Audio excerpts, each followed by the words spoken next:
Mais d'abord, décidément, certains prennent beaucoup de liberté avec le confinement, à l'image de ces deux jeunes originaires de la région parisienne qui ont décidé de se lancer dans un tour de France du confinement. Et un Tour de France qui a mal tourné, Jean-Jacques Herry.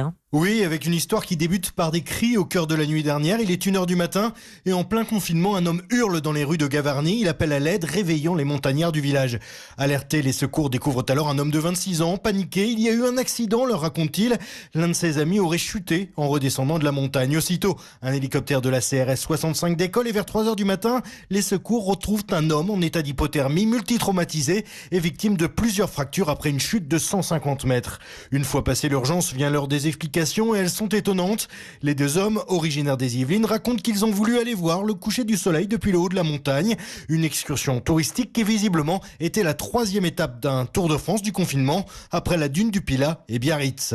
Le jeune homme accidenté a été transporté à Toulouse où il doit être opéré. Son pronostic vital ne serait pas engagé. C'est un miraculé, selon le chef de la CRS des Hautes-Pyrénées qui a mené les opérations de secours. Les deux randonneurs ont en tout cas été verbalisés, écopant d'une amende de 135 € chacun pour non-respect des règles de confinement. À ne pas reproduire évidemment les précisions pour Europe 1 de Jean-Jacques Herry.